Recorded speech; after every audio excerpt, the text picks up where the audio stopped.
tenemos la continuación del módulo 2. El módulo 2 lleva por nombre Responsabilidad Civil, Reparación y Cuantificación del Daño. Y bueno, para esto tenemos a nuestro profesor titular, el maestro en Derecho Procesal Penal, Julio César Cedillo Gómez. Maestro, buenas tardes, ¿cómo se encuentra el día de hoy? Muy buenas tardes, licenciado. Aquí con el gusto de estar con ustedes y pues bueno, ver la posibilidad de concluir satisfactoriamente para todos este módulo, la responsabilidad civil. Claro que sí. Bueno, licenciado, pues no le quito más tiempo. Puede iniciar con la ponencia del día de hoy.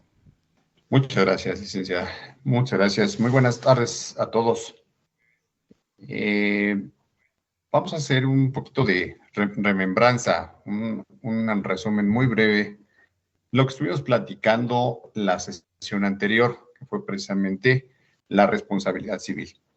Recordemos que para que haya una obligación, necesitamos saber que la conducta que se despliega forzosamente para por una persona, sea jurídica o una persona física, con la intención de dar, hacer o no hacer algo como parte de una obligación. Es decir, tenemos obligaciones de dar, hacer y no hacer.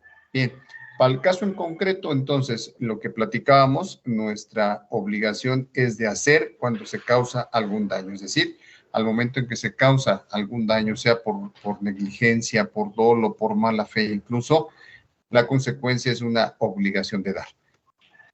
En ese orden de ideas, la responsabilidad civil la vamos a entender como la obligación de pagar daños y perjuicios que se causen a una persona o a su patrimonio. Recordemos que el daño es el origen y el perjuicio es la consecuencia. Es decir, decíamos que si yo me encargo de arrendar algunos bienes con la finalidad de tener un ingreso a consecuencia de esa renta, pero si a mí me roban esos bienes que yo rento, la consecuencia es que el daño es inminente al momento del robo y los perjuicios es esa ganancia que voy a dejar de percibir porque ya no tengo esos bienes para efecto de poder rentar y hacerme del ingreso correspondiente.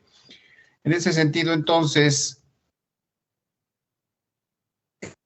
la definición que tomamos en consideración hace 15 días fue precisamente que los daños son los menoscabos que sufre una persona en su integridad, en su patrimonio o en sus bienes.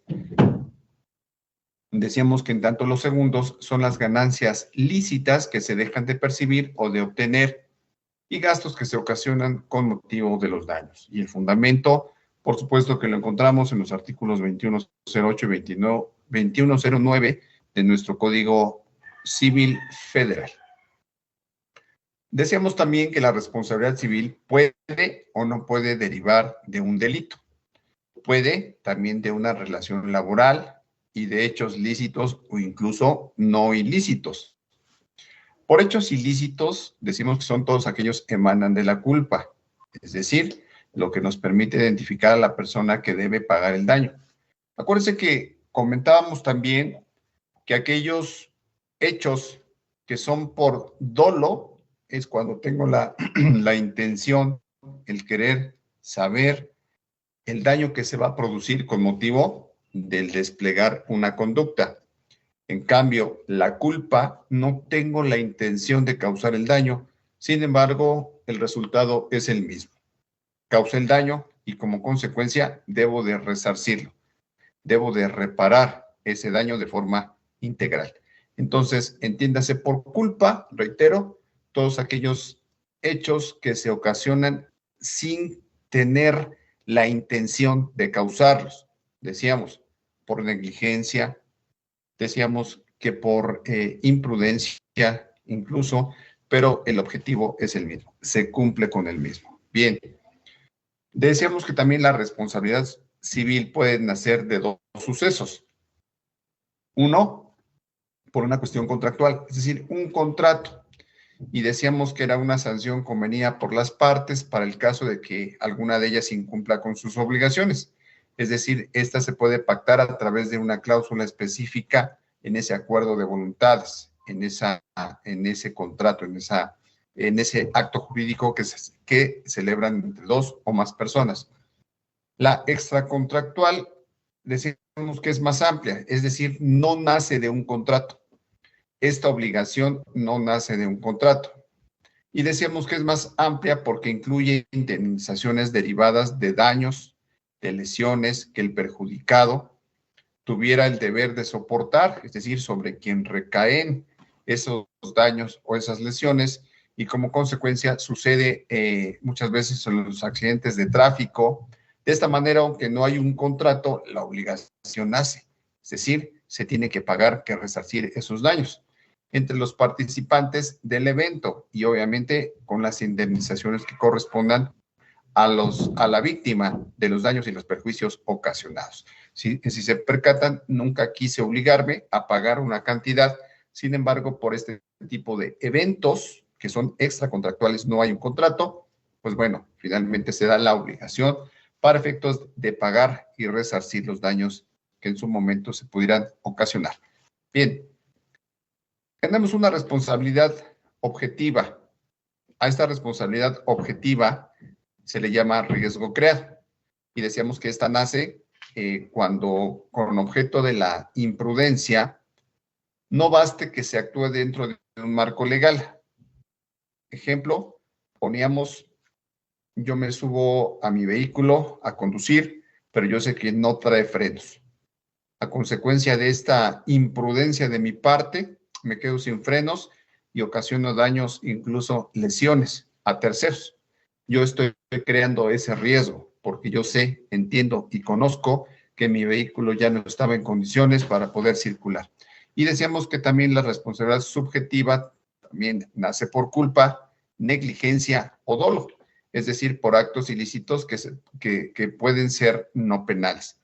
El dolo, decíamos, la intención de querer saber ocasionar ese daño y como consecuencia los perjuicios. Una negligencia se caracteriza por no prever algo que debió haber sido previsto de acuerdo con las normas, reglamentos, alguna función laboral incluso que se haya establecido. ¿Cómo puede determinarse la responsabilidad civil?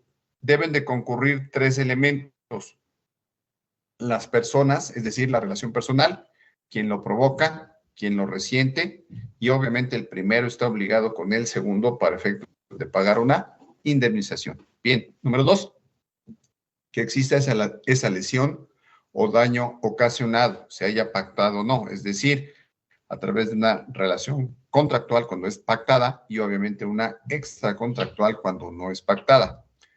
Y una relación de causa entre estas. La causa, lo que provoca, puede ser una relación contractual o no, lo que estamos platicando. Es decir, esta causalidad, esta causa se puede dar de forma eventual o se puede dar de forma contratada. Las indemnizaciones, ya decíamos, por muerte o incapacidad, de acuerdo a lo que le señala la Ley Federal del Trabajo, que decíamos que es la única legislación en nuestro país que le pone precio a la vida e incluso a nuestros miembros, algunos órganos del sistema, del cuerpo humano. Número dos, la incapacidad para trabajar. De la misma manera, si yo pierdo la vista, si yo pierdo un brazo, una pierna, ambos, etcétera, etcétera, y como consecuencia de ello los gastos médicos, hospitalarios y en casos extremos también los gastos de defunción, que ya comentábamos que de acuerdo a la Ley Federal del Trabajo, estos gastos de defunción oscilan, de acuerdo a esta normatividad, 5,000 días salario mínimo es lo que vale ahorita una persona para gastos por cuestiones de indemnización, llámese por un homicidio, llámese por una responsabilidad civil. Tenemos que atender a la Ley Federal del Trabajo y son 5,000 días salario mínimo vigente en el momento del evento. Bien. Obligados a la reparación del daño. Decíamos, primeramente, quien lo causa. Dos, cuando hay responsabilidad solidaria. entre dos o más personas. Quienes ejercen la patria potestad, tratándose de menores de edad. Obviamente los menores de edad, si causan daños o perjuicios, pues obvio que quien tienen que responder son los padres, quienes ejercen la patria potestad. 4, en caso de que no haya quien ejerza la patria potestad, los tutores. Número 5, los patrones o dueños en establecimientos. Número 6, el propio Estado, por ejemplo, las famosas coladeras destapadas en donde se causan daños y perjuicios a un vehículo. Yo puedo demandar por responsabilidad civil también al Estado. 7, el dueño de un animal. Por ejemplo, sé que tengo un animalito bravo, un perro, se sale, muerde y obviamente el dueño de ese animal tiene que resarcir esos daños con la indemnización correspondiente. Los jefes de familia y en términos genéricos, nos dice la disposición normativa, cualquiera otras personas. Bien, la prescripción de la responsabilidad civil.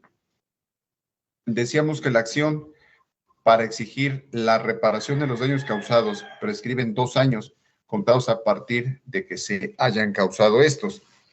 Si dentro del plazo de 2 años no hago valer mi responsabilidad civil, la consecuencia es que esa acción se extinga. En términos legales, es que prescribe y ya no tengo ninguna posibilidad para efectos de poder ejercer este derecho. Normalmente, dentro de nuestra función, el andar diario de la enfermera, del enfermero, en nuestro país, en las diversas instituciones de salud, ya sean públicas, ya sean privadas, o incluso por cuenta propia. El querer responsabilizar de todo al personal médico porque el paciente no se alivia, porque el paciente se murió, y andamos buscando siempre el responsable. Para efectos de la responsabilidad civil, les comento y les comparto, hasta cierto punto es complicado el poderlo acreditar y ahorita vamos a ver el por qué. Y sobre todo los tiempos, la temporalidad que tiene la persona para hacer valer esta acción, esta responsabilidad civil, enderezar una demanda en contra de una persona. Y ahorita vamos a ver la serie de pasos que conlleva para efectos de poder ejecutar una resolución, una sentencia en la responsabilidad civil.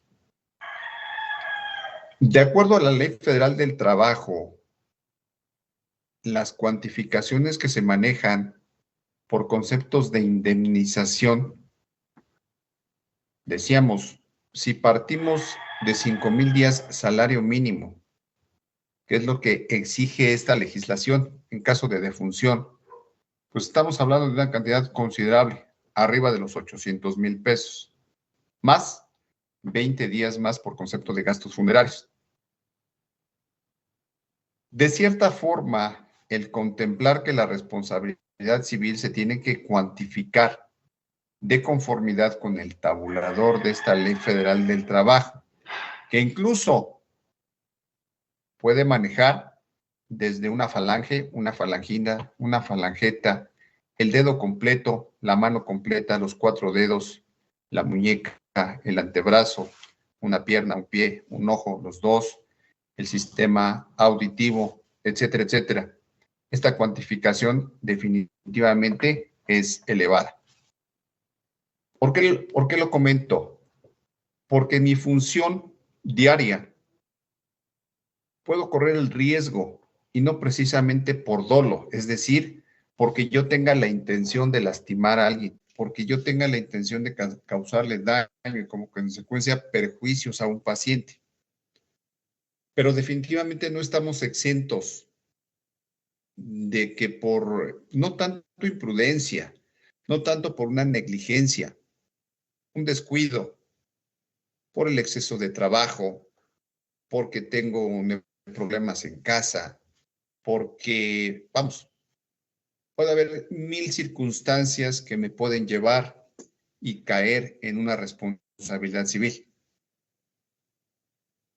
El procedimiento tiene que iniciar forzosamente en un juzgado de esta naturaleza, de un juzgado civil.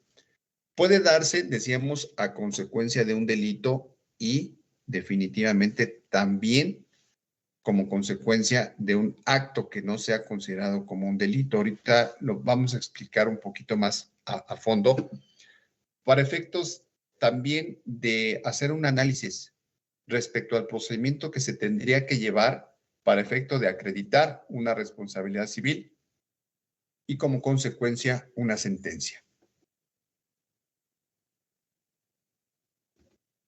Bien, ¿quién puede demandar la responsabilidad civil?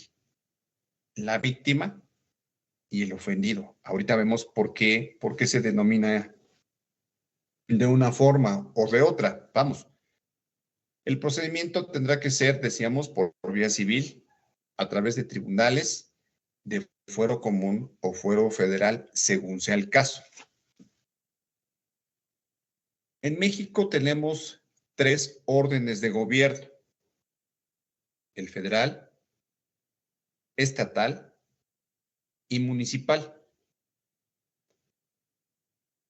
Si nuestra conducta o nuestra obligación, nuestra responsabilidad civil se dio, por ejemplo, se me ocurre, en el Instituto Mexicano del Seguro Social o en el ISSSTE, son dependencias paraestatales del gobierno federal. Como consecuencia, la víctima y el ofendido tendrán que acudir a un juzgado en materia civil, pero federal, porque la instancia es la que corresponde de conformidad al momento y al lugar en donde se pudo haber cometido este hecho. Contrario es, se me ocurre, en una dependencia de gobierno estatal, el ISEM, Instituto de Seguridad del Estado de México. Bueno, tendrá que ser entonces un juzgado civil del fuero común, es decir, estatal, en donde se tendrá que llevar a cabo el procedimiento correspondiente para acreditar la responsabilidad civil.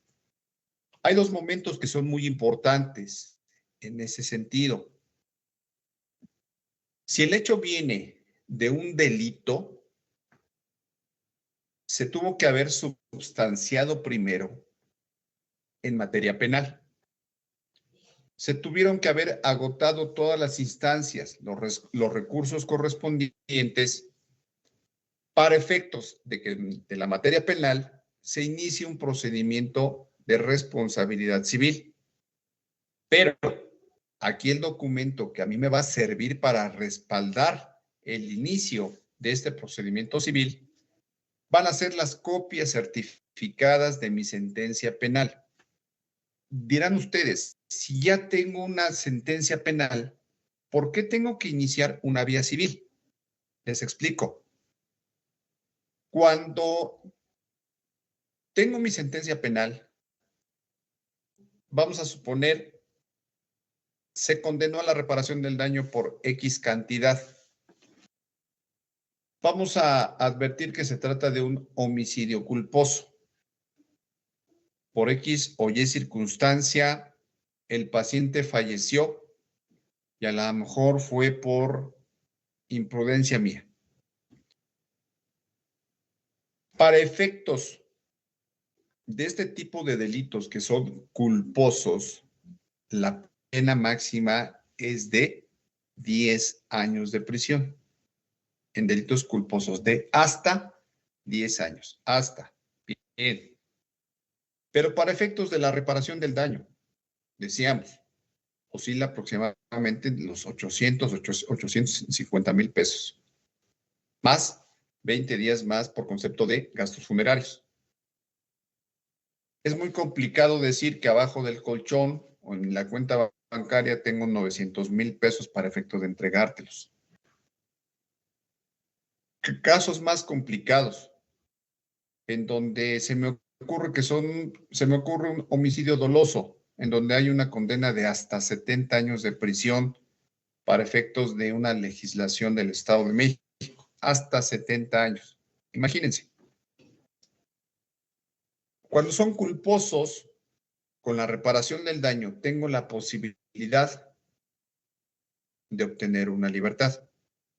Cuando son delitos dolosos, no hay ninguna posibilidad y tengo que compurgar, porque además el homicidio doloso es un delito grave.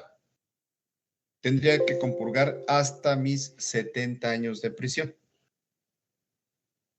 ¿Ustedes creen que le va a interesar al sentenciado, es decir, a quien está en prisión por homicidio? ¿Ustedes creen que le va a interesar pagar la reparación del daño cuando sabe que aunque pagara esa reparación del daño, no va a salir? No va a obtener una libertad.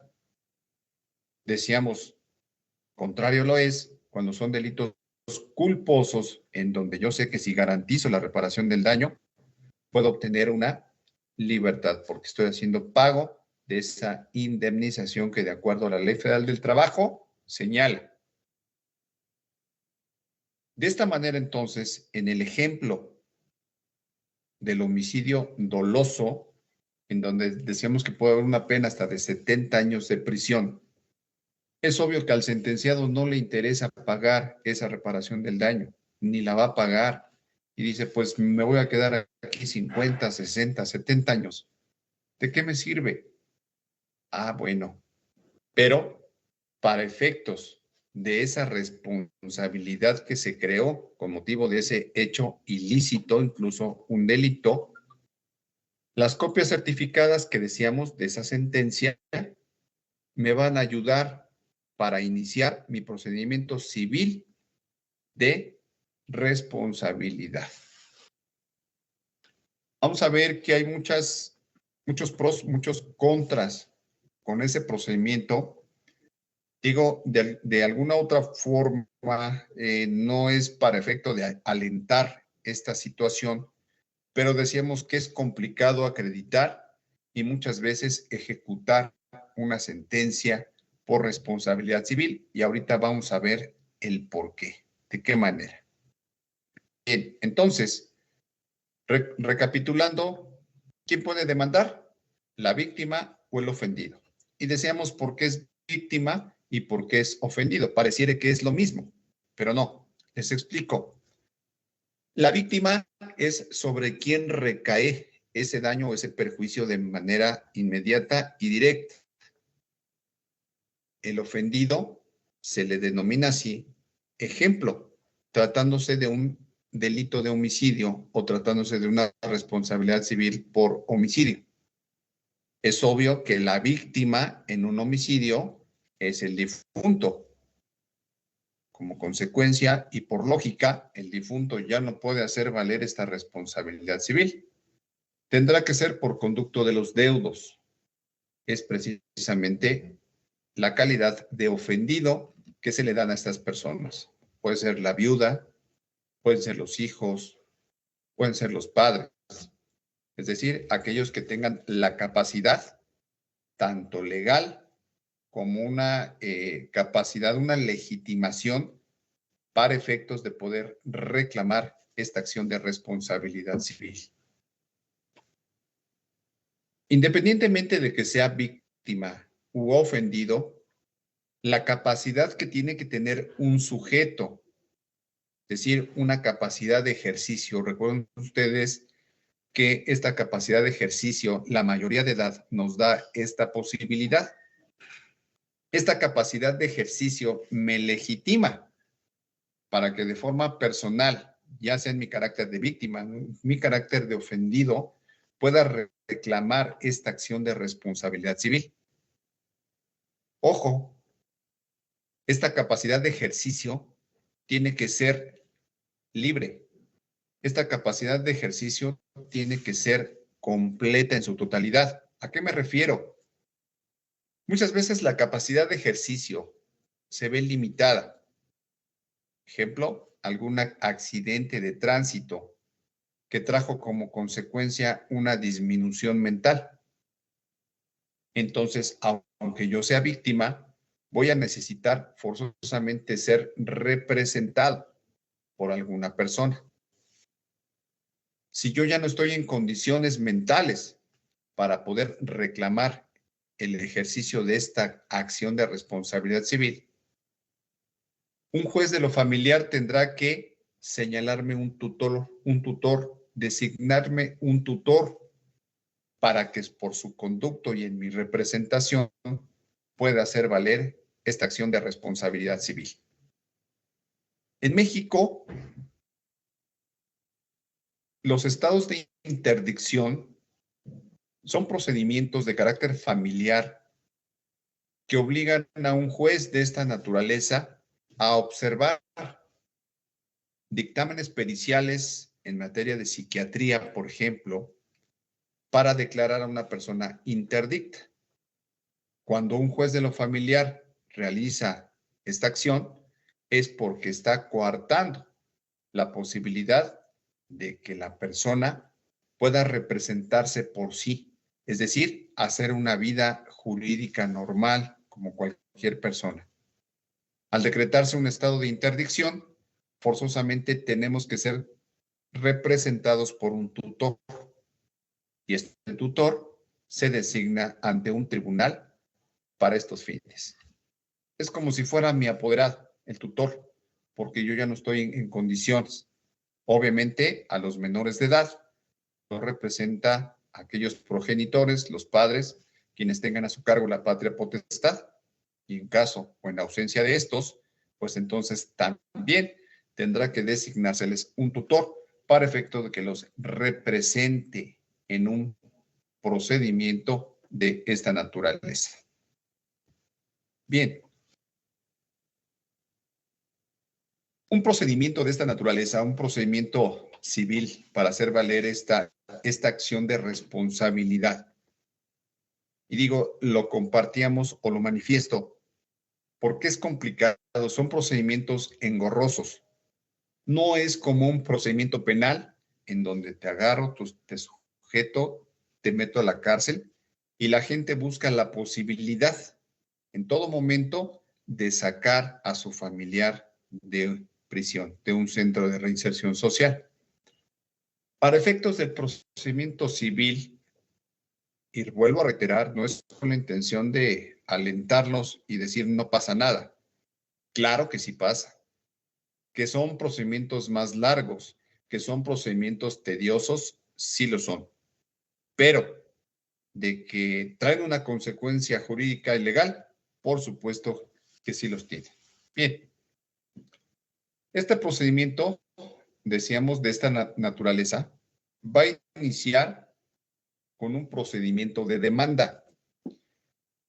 Platicábamos hace unos momentos que cuando el asunto no viene de una sentencia penal, sino propiamente de una negligencia, de una imprudencia o de la culpa, es decir, nunca quise hacerlo, pero finalmente el resultado se llevó a cabo. Se inicia entonces con la intención de demandar pretensiones. ¿Qué pretendo? Pues bueno, el pago de una indemnización. Acuérdense que el daño se tiene que resarcir, es decir, regresando las cosas al estado en que se encontraban cuando se cometió el hecho. Pero cuando es material y humanamente imposible regresar las cosas al estado en que se encontraban, entonces tenemos que pagar una indemnización. Ya vimos que de acuerdo a una ley federal del trabajo es quien se encarga de estas cuantificaciones, de estos montos. En ese orden de ideas, una demanda tiene requisitos que se tienen que satisfacer para efectos de que el demandante los cumpla y un juzgador, un juez, un tribunal de materia civil, por lo menos le pueda admitir una demanda. En esa demanda, en ese escrito inicial, debo de señalar el nombre de la persona, el nombre correcto y completo y el domicilio.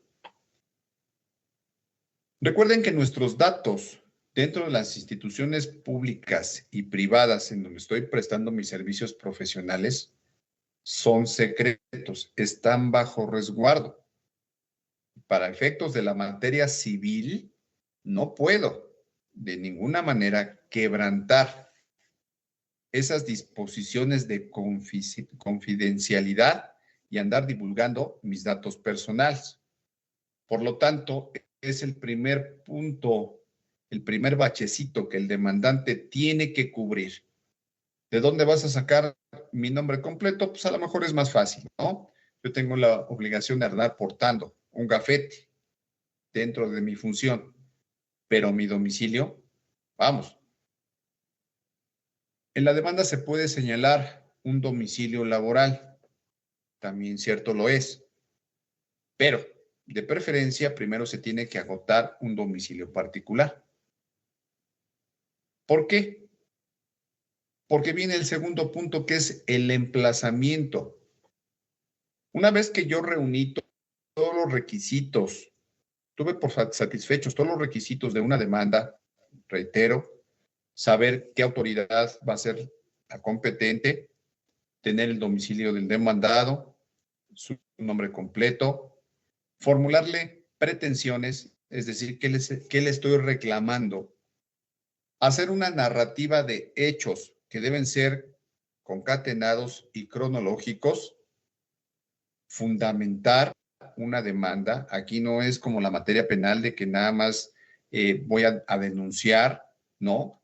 La materia civil es muy técnica. Se debe de contratar un abogado que sea técnico, que conozca de la materia civil para efecto de fundamentar de forma correcta esa demanda. Y decíamos, una vez que esos elementos se encuentran satisfechos, ese escrito de demanda es recepcionado, es recibido por un tribunal civil y como consecuencia tiene hasta 48 horas para darle al demandante el resultado respecto a la admisión o inadmisión de su escrito de demanda. De la misma manera, la autoridad tiene la obligación de fundar y motivar por qué admite o por qué inadmite o desecha esta demanda.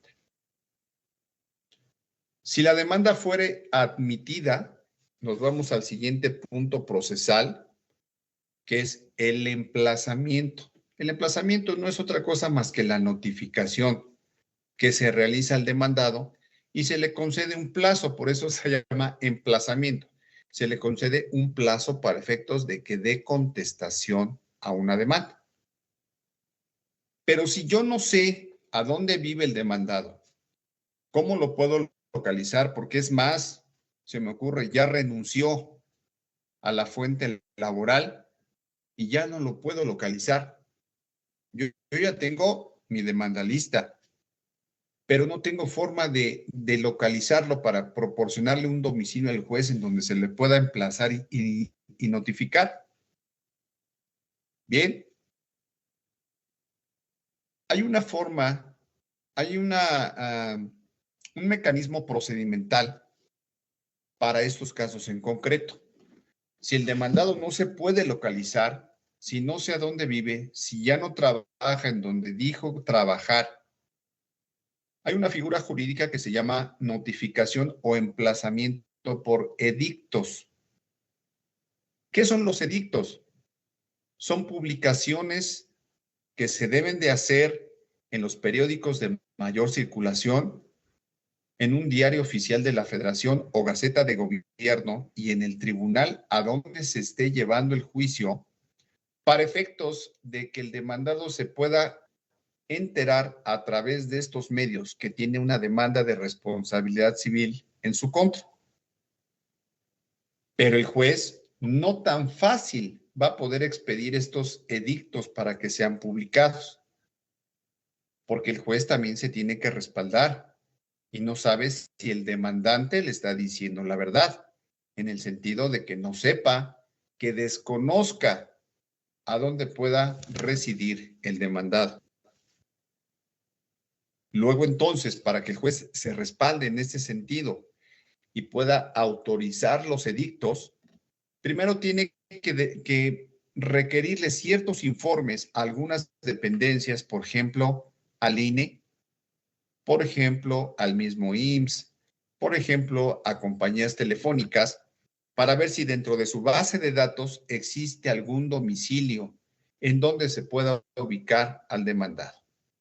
Y como último recurso, si una vez que estas autoridades ya informaron al juez que no hay un domicilio concreto de fulanito de tal, ahora sí el juez va a ordenar estos edictos para efecto de emplazar y darle a conocer al demandado que existe la demanda de responsabilidad civil en su contra. Cuando no es de esta manera, es decir, que sí lo tengo ubicado, sé a dónde vive, sé que fue enfermera o enfermero de X institución pública o privada, el juez ordena a un actuario notificador que se constituya en el domicilio del demandado y le haga entrega de las copias de la demanda para que se pueda enterar del contenido y en su momento pueda contestar. Bien, ¿qué pasa si el actuario llega, toca la puerta y no encuentra a nadie? No puede notificar, no puede emplazar y como consecuencia el asunto se detiene. Mientras no se dé este primer acto procesal, que es el emplazamiento por X o Y circunstancias, el asunto no va a caminar. Ahí se estandariza. Vuelvo a regresar en mi carácter de actuario, ya toqué la puerta en repetidas ocasiones y no hay nadie. Aquí no hay de que hay posibilidades de dejar la demanda con el vecino, con el de enfrente, con el de al lado, no. El emplazamiento es un acto muy solemne para efectos del derecho, porque es la primera notificación que se hace al demandado. Como consecuencia, es crucial que él se pueda enterar qué le están demandando, cuáles son los hechos que dicen que sucedieron y él esté en posibilidades de poder contestar con esas copias. La falta de previsiones en un emplazamiento, la falta de formalidad en un emplazamiento trae como consecuencia que los juicios se puedan caer, se puedan regresar a un estado inicial bajo un juicio de amparo. Ahorita un poquito más adelante vamos a platicar esta situación. Luego entonces, mientras este primer acto procesal, que es el emplazamiento, no se dé bajo los términos y las condiciones que el mismo Código de Procedimientos establece, el asunto se va a quedar detenido.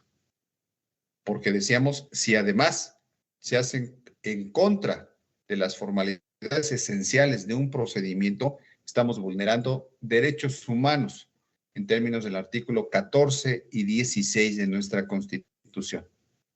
Como consecuencia, una autoridad de amparo tendrá que velar para efectos que se reponga un procedimiento y me devuelvan esos intereses, esos derechos fundamentales que en su momento fueron violentados por un juez civil en el procedimiento de responsabilidad. Bien, viene la tercera etapa de este procedimiento, que es la contestación de demanda. Si en este mismo sentido el demandante, quien considera ser la víctima o el ofendido o a través de su representante o por propia persona, va a demandar narrando hechos de acuerdo a una versión como cree que sucedieron los mismos. ¿Para efecto de qué? Pues de crear convencimiento en el juzgador. Pero bueno, esos hechos tienen que ser acreditados. No basta con decir, pues, ¿qué cree que el día tal yo estuve al hospital y como consecuencia me hicieron una cirugía y en concordancia el médico, el anestesiólogo, los enfermeros que estuvieron presentes en esa cirugía por negligencia, por culpa, por descuido, dejaron una gasa en el interior de mi organismo que me ocasionó daños y perjuicios? Y para efectos de poder restablecer mi salud, tuve que acudir a una clínica privada en donde me volvieron a hacer una cirugía y efectivamente me sacaron una gasa de las partes blandas de mi organismo y esto me trajo como consecuencia una peritonitis y tuve que pagar tanto y es tanto y es tanto y es tanto. ¿Y por qué? Por concepto de responsabilidad civil, yo estoy demandando 5 millones de pesos. Muy bien, esa es tu teoría, esos son tus hechos, ¿no? A mí ahorita el juez me va a dar la oportunidad de contestar esos hechos para decir si son ciertos, si son falsos, si parcialmente son ciertos y obviamente yo tengo la oportunidad de contradecirlos. Pero bueno, así como comentamos que en un escrito de demanda la víctima o el ofendido van a narrar esos hechos, pues para el mundo del derecho, el que afirma está obligado a probar. No basta, no basta con el dicho de una persona. Los juicios en México se ganan con pruebas. Si yo afirmo que me dejaste una gasa en el interior de mi organismo en una cirugía, pues te lo voy a tener que acreditar. Al escrito de demanda se tienen que acompañar todos los documentos, ojo, documentos como medios de prueba. Si yo gasté, tengo que exhibir facturas. No basta decir con que voy a la papelería y me compro un recibo y lo lleno y lo presento y ese recibo va a ser prueba plena para acreditar que me gasté 5 millones de pesos. Obvio no. Necesitamos acreditar con punto y coma. Dicen por ahí con pincitas cuál fue el daño y en qué consisten los perjuicios. A ver, si bien es cierto que dices que tú trabajas como gerente general, se me ocurre en una empresa transnacional y ganas 50,000 pesos mensuales y a consecuencia del daño, los perjuicios que tú tienes es que no estás cobrando esas cantidades, ¿no? Digo, por ejemplo, ya dejaste de percibir más de 6 meses por concepto de sueldo laboral, porque además la Ley Federal del Trabajo dice que después de 6 meses, pues te tengo que reducir, te voy a seguir dando incapacidades, pero te voy a reducir, ¿no? Entonces, tengo que acreditarlo, tengo que justificarle al juez que efectivamente Juan, Pedro, Abraham, María, Lucía estuvieron presentes en esa cirugía y a consecuencia de esa negligencia, pues bueno, me están causando el daño y el perjuicio que yo digo y estoy reclamando en este escrito inicial de demanda en una responsabilidad civil. Entonces, en esa contestación, yo también tengo la posibilidad de aducir los hechos como yo considero que fueron y no como dice posiblemente el demandante que fue. Para efectos legales, este escrito de contestación debe de contener también excepciones. Les comento. La acción de responsabilidad civil está prevista en la ley. Decía por ahí una ley de Newton que a toda acción le corresponde una reacción. Para efectos jurídicos y no físicos, toda demanda lleva consigo una acción, pero en la contestación trae consigo una excepción. Y la excepción es restarle esa fuerza a la acción que el demandante dice tener. Las excepciones se deben de plantear, decíamos, en el escrito de contestación de demanda. No hay otro momento procesal oportuno. Eso es cierto. Por eso decíamos que la materia civil es muy técnica. Ya no hay posibilidades. Los tiempos son precisos.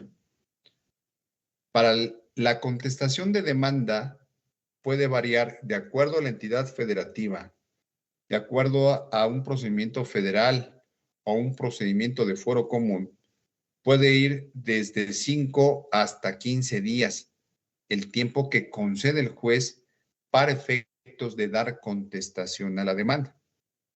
Si dentro de ese plazo no contesté, ejemplo, me dan 9 días, como lo es en el Estado de México, 9 días para dar contestación. Pero resulta que a mi abogado se le fue el término, se puso a platicar y se le olvidó que hoy era el último día para contestar demanda. La consecuencia es que me voy a quedar sin ese derecho. Ya para el día de mañana mi contestación será extemporánea y como consecuencia ya no se tomará en cuenta. Bien, siguiente punto, lo que es el ofrecimiento y la admisión de pruebas y como consecuencia el desahogo de las mismas. Pero bueno, aquí viene un intermedio entre la contestación, después de la contestación y antes de que se aperture la etapa de ofrecimiento y admisión de pruebas, viene una etapa conciliatoria, una etapa de aveniencia. El juez cita incluso a una audiencia para efecto de que las partes puedan llegar a un mecanismo alterno para solucionar el conflicto, como lo es precisamente un convenio, alguna transacción que pudiera ser afín y conveniente para las dos partes y poderlo culminar sin necesidad de irnos ya a un ofrecimiento, admisión, desahogo de pruebas y las demás etapas procesales.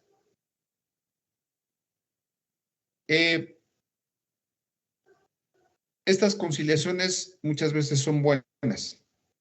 Ojo, siempre y cuando esté consciente que dentro de mi función en la enfermería, pues a lo mejor sí la regué. Si hubo por ahí algo que no tuve que haber hecho, decíamos, pero por carga de trabajo, por lo que ustedes gusten y manden, se cometió y como consecuencia devino la obligación de pagar una indemnización o resarcir un daño como consecuencia de una responsabilidad civil. ¿Esto qué implica? Pues reconocer esta anuencia para poder conciliar trae consigo, pues que entonces yo tenga que reconocer que efectivamente cometí el hecho y la posibilidad de poder resarcir el daño, si es que se puede, y si no, pues el pago de una indemnización. Aquí todavía no hay montos propuestos. La parte demandante, la parte actora puede proponerlos, pero aquí es donde viene un jala y estira para ver si hay posibilidades de una negociación. Muchas veces en este tipo de asuntos el demandante se encaja porque a veces creen tener el sartén por el mango, cuando hay veces no es así. Entonces, a veces el demandado dice, bueno, pues está bien, ya para efectos de no seguir con este pleito, a mí no me gusta andar en tribunales, a mí no me gusta andar contratando abogados ni estar perdiendo el tiempo en audiencias. Y posiblemente, si es una cantidad razonable, exista esta posibilidad para efectos de negociar. Acuérdense que también la posibilidad de una responsabilidad administrativa que vamos a ver en la próxima clase va de la mano con esta responsabilidad civil, porque hay instituciones de salud que al momento de esta conciliación, el reconocer el hecho y decir, pues vamos a negociar por políticas de la institución pública o privada de salud, de ahí se agarran, ¿no? Es decir, tú ya reconociste que sí tuviste negligencia, que sí tuviste culpa en el hecho que se atribuyó para una responsabilidad civil. Ah, pues de aquí me voy a agarrar para iniciarte un procedimiento administrativo, para fincarte una responsabilidad administrativa. Pero bueno, este es tema próximo de nuestra clase. Puede tener sus pros, sus contras, esta audiencia de conciliación. Primero, hay que consultar mi contrato colectivo, mi contrato individual, para saber en qué postura estoy y poder negociar o no poder negociar a través de esta vía. Posiblemente, si dentro de mi contrato existe la posibilidad de una rescisión cuando hay una responsabilidad penal, civil o administrativa, pues esta responsabilidad sea causa de una rescisión de contrato y como consecuencia, pues me pueden despedir, ¿no? Entonces, hay que partir primeramente, antes digo, esperemos que nunca nadie esté en este caso de una responsabilidad civil, pero si se llegara a dar el mismo, tocamos madera, si se llegara a dar el mismo, pues bueno, primero hay que tener presentes el contrato de prestación de servicios para saber si estoy en posibilidades de reconocer y poder llegar a una negociación o de plano. Dicen por ahí, aventarme el volado e irnos hasta una sentencia e igual salgo absuelto, sin ninguna responsabilidad. Entonces, pues aquí va a depender mucho, decíamos, de ese contrato que en su momento se hubiese plasmado para llegar a esta conciliación. Bien, ofrecimiento y admisión de pruebas. Bien, al momento de ofrecer pruebas, también cada uno de los medios de prueba que están establecidos por la ley tienen requisitos por cumplir. No nada más es por ofrecerte testigos, no nada más es por ofrecerte un perito, no nada más es, no, vamos. Estos medios de prueba también requieren de requisitos. Así como una demanda tuvo que requisitos que se tuvieron que satisfacer para poder ser admitida, también las pruebas que se ofrezcan tienen requisitos que se tienen que satisfacer de la misma manera para que sean admitidas y posteriormente desahogadas. Entonces, una vez que se concluye con la fase de conciliación, si es que no la hubo o las partes no comparecieron, porque bueno, una cosa es que yo te diga, yo te cite a una audiencia de conciliación, a una junta de aveniencia, pero a lo mejor bajo tus intereses no quieres, ¿no? Y es más, pues ni me presento a esa audiencia porque no me interesa. Así de sencillo. O si se presentaron, pues no hubo posibilidades de llegar a esa negociación. Posiblemente el demandante pues me pedía una cantidad estratosférica de dinero que bajo ninguna circunstancia estaría yo en posibilidades de poder pagar. Bien. Entonces, el ofrecimiento de pruebas. Vamos a encontrar una serie de medios de prueba. Decíamos hace unos momentos, si yo afirmo, estoy obligado a probar. Si yo demandante afirmé hechos, pues estos hechos deben ser forzosamente probados. Y este es el momento indicado para ofrecer pruebas y también es el único momento procesal que tengo para hacerlo. Así como dijimos hace unos momentos que el juez concede un plazo para contestar una demanda, de la misma manera aquí, para efectos de ofrecer pruebas, me va a conceder también un plazo, tanto al demandante como al demandado, bajo un núcleo de igualdad.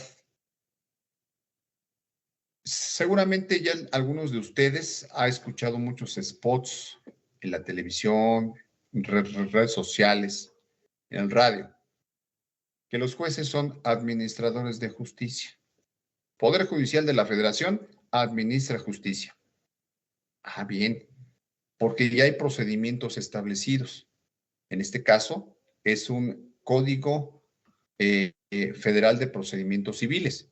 Y en ese Código Federal de Procedimientos Civiles ya hay plazos marcados para contestar, para ofrecer pruebas, para alegar. Entonces, los jueces lo que van haciendo es administrando esos tiempos. Ahí te van 9 días para que des contestación.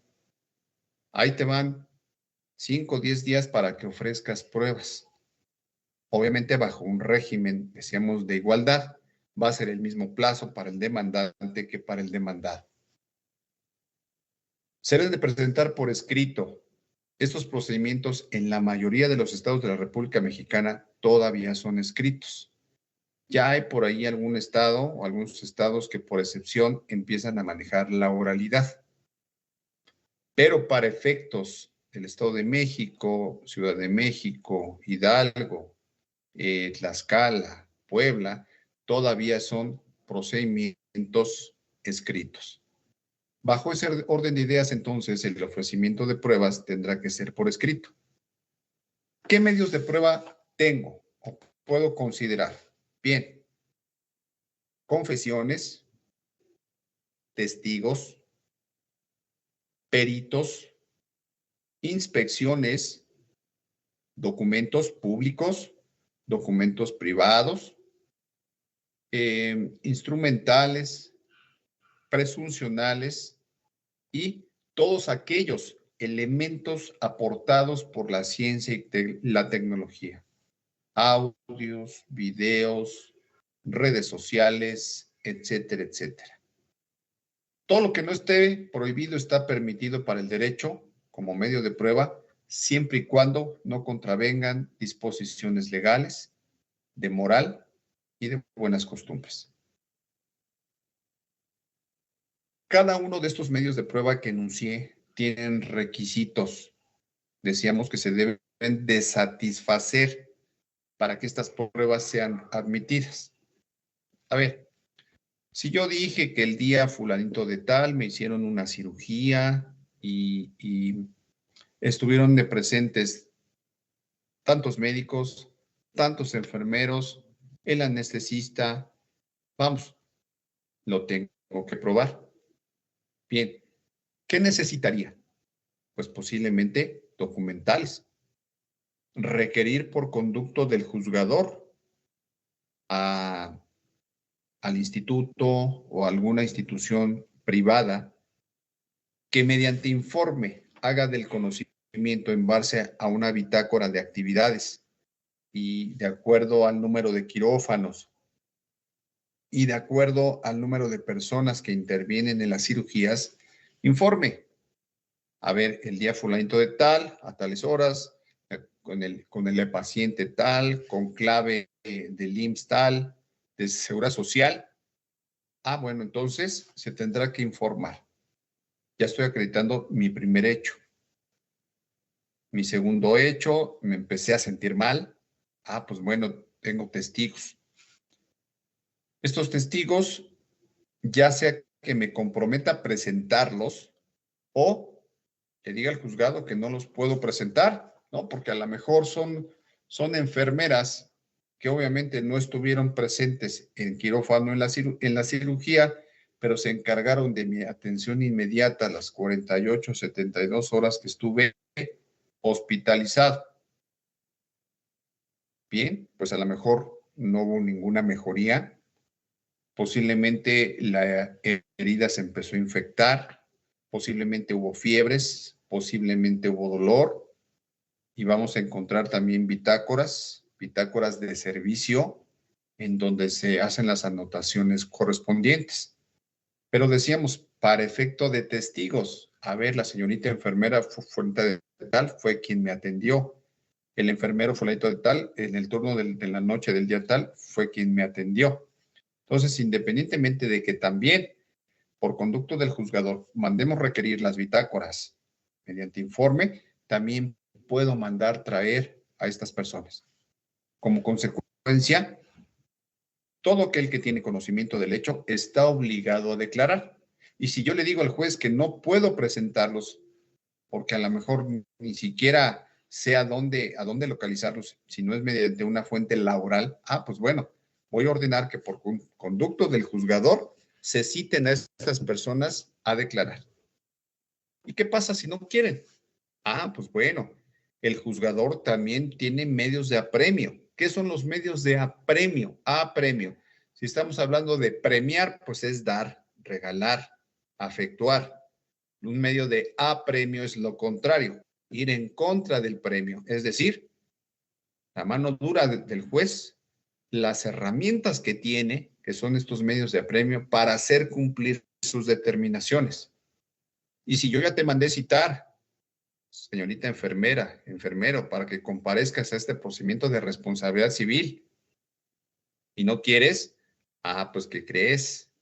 Voy a mandarte traer con auxilio de la fuerza pública Y si no quieres, te voy a mandar a arrestar por 36 horas. Y si no, pues posiblemente te imponga una multa, un apercibimiento. ¿Me explico? Pero estos medios de apremio son las herramientas que el juez tiene para hacer cumplir sus determinaciones por vía forzosa incluso. Entonces, si se percatan, esta prueba testimonial, este ofrecimiento de testigos, tiene muchos puntos que cumplir, que satisfacer para efectos de que el juzgador me los pueda admitir.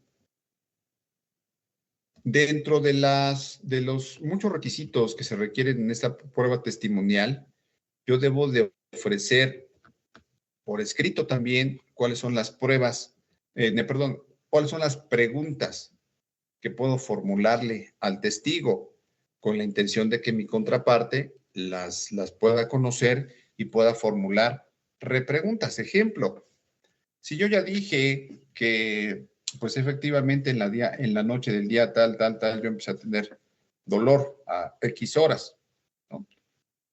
Yo puedo preguntarle eso al enfermero. El enfermero, pues obviamente me va a decir si es cierto, ¿no? El contrario, puede repreguntar, a ver a qué horas eran, en dónde eran, quiénes estaban. Vamos, existe esa posibilidad de una contienda al momento del desahogo. Bien, una pericial.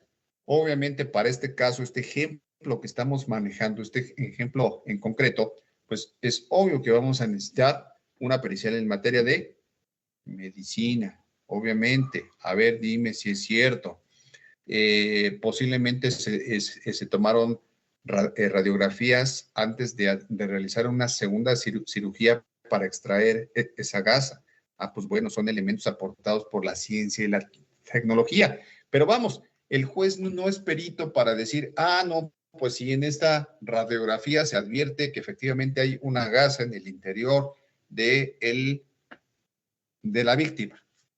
No, pues no, por supuesto que no, el juez no es perito. Si bien es cierto, recepcionó este medio de prueba que fueron las radiografías donde se pretende acreditar esta situación, pues lo cierto es que estas radiografías, estas pruebas aportadas por la ciencia y la tecnología, tienen que ser apoyadas con otros medios de prueba.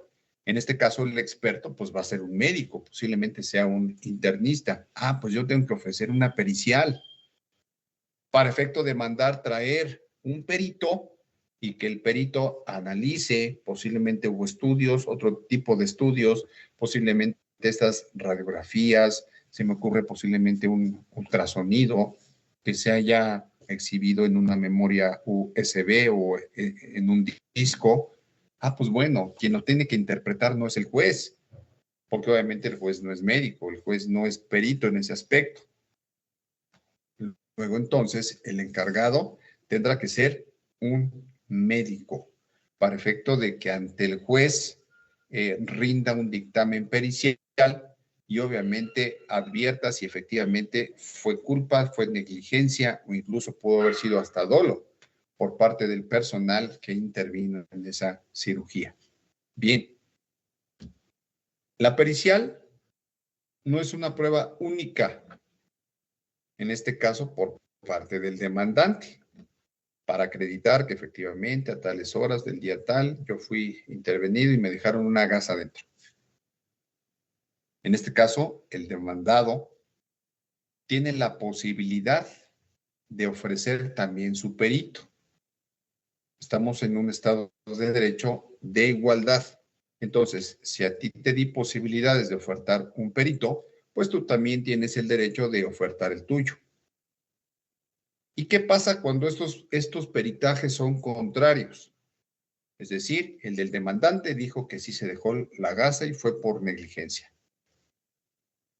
El perito del demandado dice que no fue negligencia y que obviamente dentro de la cirugía que se practicó no se pudo haber dejado ese material dentro del cuerpo de la víctima.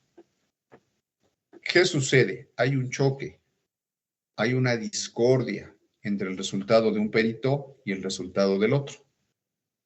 Tiene que venir un tercero, un perito tercero en discordia, así se le denomina.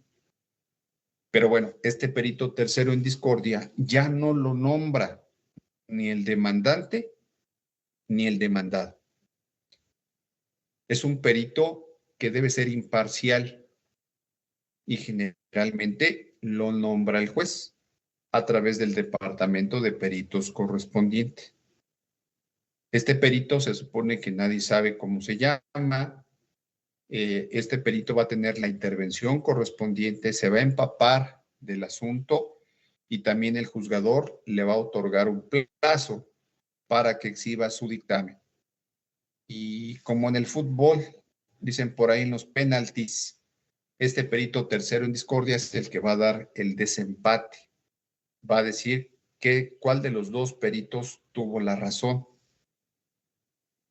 Estos peritajes, o que son ya oficiales, los del tercero en discordia, que son oficiales, pues es obviamente una prueba contundente que el juzgador va a tomar en consideración al momento de dictar sentencia.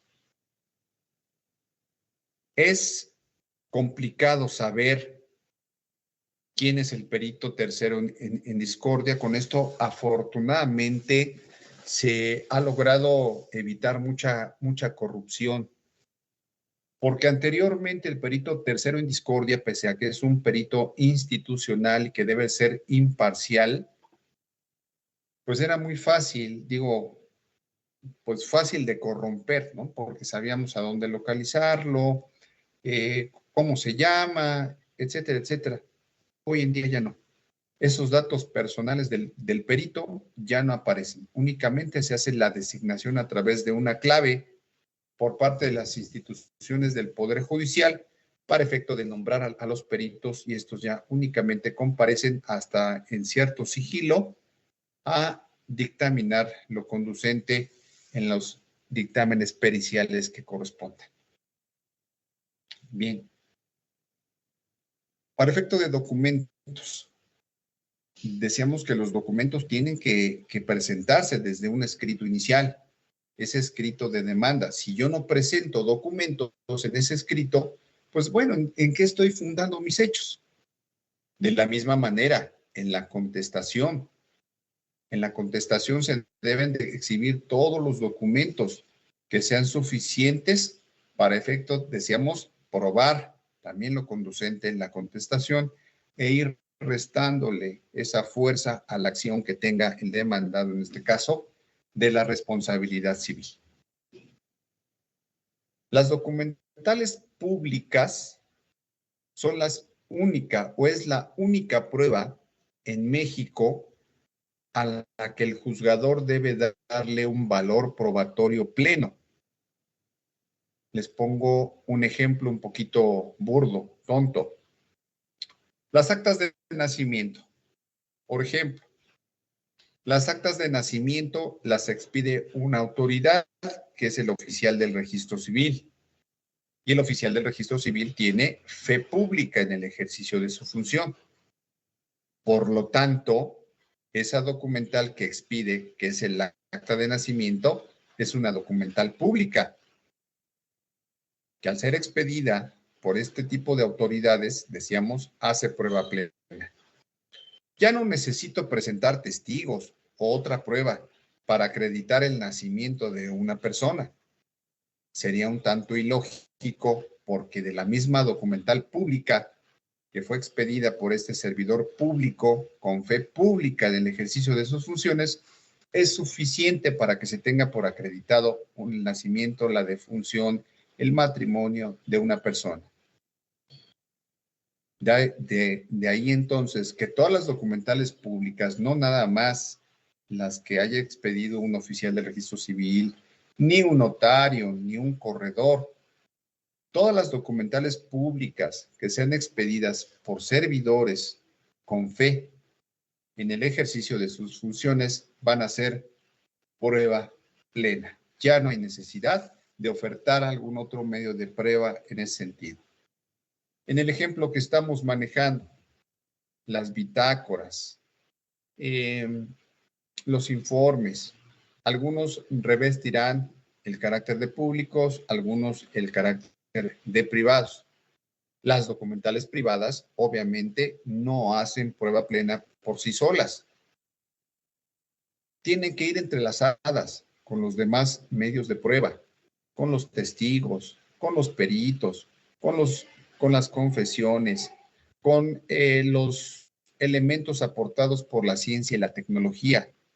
Decíamos, en este caso en concreto, por ejemplo, las radiografías, por ejemplo, un electrocardiograma, las tomografías, vamos, todos estos estudios que en su momento se realizan, pero ya son por medio de aparatos que han aportado o que han sido, en este caso, cimentados bajo avances tecnológicos o de la misma ciencia.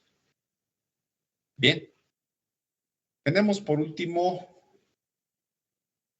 una inspección. Bueno, nos faltan dos. Una inspección. El juzgador tiene la posibilidad de ir a inspeccionar ciertos lugares cuando así se le requiere en el ofrecimiento de esta prueba. Este tipo de probanzas obviamente se tienen que desenvolver o se tienen que desarrollar fuera del tribunal. Como consecuencia, el juez está obligado a asistir con su secretario de acuerdos y levantar un acta circunstanciada de lo que él pueda observar, pueda inhalar, escuchar, es decir, a través de los sentidos, el juez pueda observar. En este mismo ejemplo en concreto que estamos manejando, se me ocurre que yo le digo al juzgador que haga presencia en el quirófano número 3 de la clínica tal, porque ahí fue donde me operaron.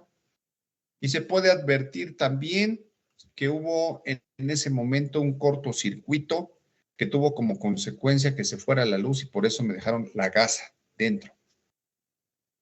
Bien, ojo, el juez no es perito para poder advertir que hubo un cortocircuito. ¿Vale? Ahí tendríamos que acreditar con una pericial propia en la materia para ese cortocircuito. El juez no es perito, reitero, únicamente en ese tipo de inspecciones, a través de los sentidos, se va a constituir en el lugar y va a observar, puede escuchar y van a hacer un acta circunstancial, nada más, para efecto de ir adminiculando los otros medios de prueba, encadenándolos y obligar a que la balanza se incline hacia un lado o hacia el otro. Y por último, tenemos las presunciones. ¿Qué es una presunción? Digo, algo que se imagina uno que es, valga la definición o la expresión. Lo que me imagino o puedo suponer que es. Hay dos tipos de presunciones, las presunciones legales y las presunciones humanas. No porque el juez presuma humanamente que el demandado no tuvo que ver, no tuvo culpa, no tuvo dolo, no tuvo imprudencia, no tuvo negligencia o riesgo creado en esa cirugía, no porque él lo sienta, lo presuma de esta manera, quiere decir que va a absolver. Al igual que las demás pruebas, las presunciones tampoco hacen una prueba plena, certera. Decíamos, se tienen que adminicular con los demás medios de prueba para efectos de comprobarse. Bien, ya vimos el ofrecimiento, ya se admitieron las pruebas. Ahora viene una tercera etapa que es la de desahogo de pruebas. Se ofrecen, se admiten y ahora vamos a desahogarlas. Trate a tu perito, trate a tus testigos, se tienen por hechas las presuncionales, las inspecciones, es decir, todos los medios de prueba que se hayan admitido se van a desahogar. ¿Qué pasa con aquellos medios de prueba que no se admitieron? Precisamente porque no satisfacieron los requisitos que por ley se debe de establecer. Si se van percatando, el procedimiento es muy complejo. El procedimiento tiene que irse manejando con pincitas, con muchísima técnica y exactitud. Porque ¿qué pasa también si yo no ofrezco mis pruebas dentro del plazo que el juzgador me otorgó? También automáticamente pierdo el derecho de ofrecer pruebas, ya sea demandante o demandado. Si fuera demandante, pues prácticamente se podría decir que el asunto está perdido si es que no ofrecí pruebas. Y a contrario sensu, si el demandado es quien no las ofertó, pues prácticamente estaríamos hablando de una sentencia de condena, porque ya no había forma de probar lo que en su momento afirmé en un escrito de demanda o en la contestación correspondiente. La admisión de pruebas conlleva tiempo. No podemos desahogar todas las pruebas en 1, en 2 días. Sería humanamente imposible. ¿Qué tal si yo ofrecí 10 testigos, 15 testigos? Pues esos testigos forzosamente tienen que ir desfilando uno por uno. No podemos desahogar una prueba comunitaria, es decir, los 10, 15 testigos al mismo tiempo, porque además se contamina la prueba. Es decir, si yo soy testigo, por ejemplo, de hechos, comparezco a rendir mi declaración, mi testimonio, yo como testigo no me puedo comunicar con los testigos que faltan por declarar, porque si yo me comunico con ellos, pues automáticamente les estaré diciendo qué me preguntaron, de qué manera, ¿no? Entonces estaríamos contaminando la prueba.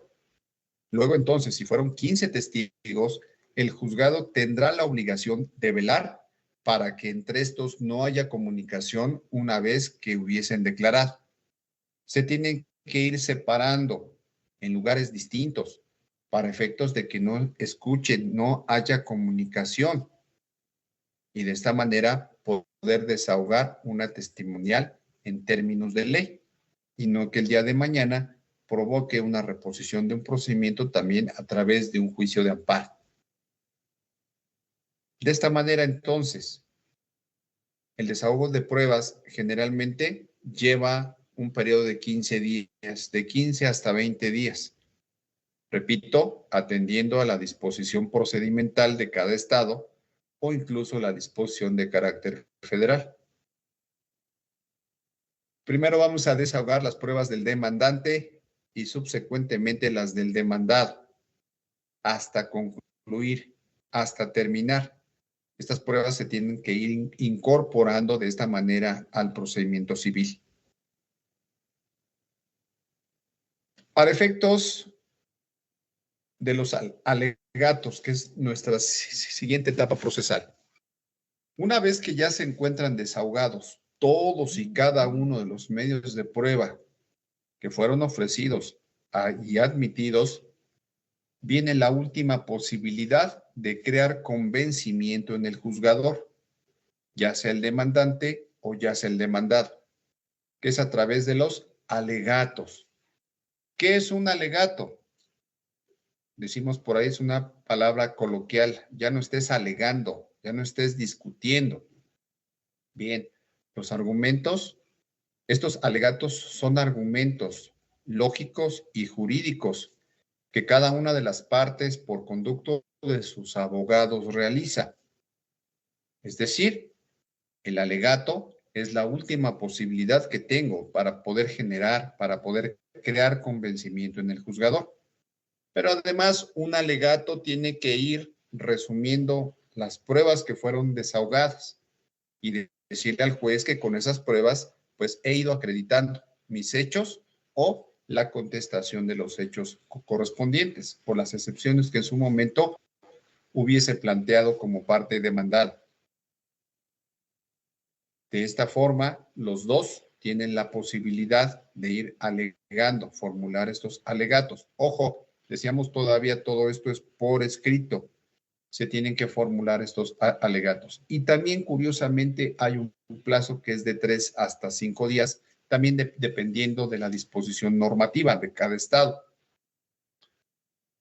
¿Qué pasa si yo no presento esos alegatos.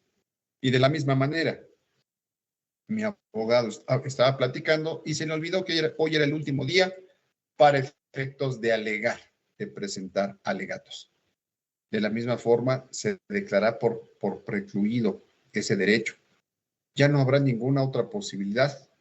Decimos, ningún otro chance para efecto de poder presentar alegatos fuera del plazo que el juzgador me hubiese concedido para tal efecto.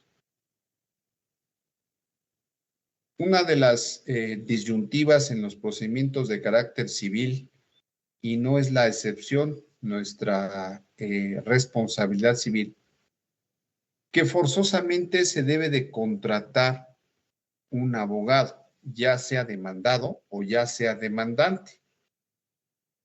Porque algunas disposiciones procesales de la República Mexicana, y en este caso en particular les platico de la del Estado de México, nos dice que para efectos de la materia civil, forzosamente se debe de contar con el patrocinio de un abogado que cuente con cédula profesional debidamente requisitada por la Secretaría de Educación Pública a través de la Dirección General de Profesiones. Esto implica también para el demandante, pues un gasto económico, pero ojo, también para el demandado representa este gasto de la misma naturaleza. Y por último, viene la sentencia. La sentencia es una resolución final, es una forma de terminar de una forma normal el procedimiento. Si bien es cierto, en la etapa de conciliación hubo posibilidades de poderlo concluir de manera anticipada para efectos de una sentencia, pues estamos culminando de forma normal un procedimiento de responsabilidad civil. ¿Por qué? Porque ya agotamos todas las etapas procesales, ya agotamos todas las instancias para llegar a una sentencia. El juzgador va a tener hasta 15 días hábiles para poder dictar esta resolución, también atendiendo a las normatividades procesales de cada entidad federativa. ¿Qué es lo que hace el juzgador al momento de resolver? Uno, tiene que entender perfectamente cuáles son los hechos de una demanda y cuáles fueron los reclamos, cuáles fueron las prestaciones o las pretensiones que el demandante le hizo al demandado. Dos, saber cuáles fueron las excepciones o cuál fue la versión de esos hechos del demandado y a su vez conocer cuáles fueron los medios de prueba que las dos partes ofertaron, cuáles son las que se admitieron y obviamente en qué términos fueron desahogadas, para que posteriormente el juzgador pase a una valoración de pruebas. Déjenme comentarles que la valoración de pruebas en México es libre. Decíamos, con excepción de las documentales públicas, que ahí sí hacen prueba plena y no hay vuelta de hoja. Pero para efectos de los demás medios de prueba, forzosamente el juez los tiene que ir valorando de forma libre, pero obviamente de una forma lógica y concatenada. Si hay 10 medios de prueba, 6 fueron ofertados por el demandante, 4 fueron ofertados por el demandado. Y el juez va a irlos analizando paso a pasito, cada uno. Y aquí nos vamos a ir otra vez al ejemplo de los penales. La primer prueba del demandante se valora y se tiene por cierta 1-0, y luego 2-0, 3-0, y luego vamos a valorar las pruebas del demandado.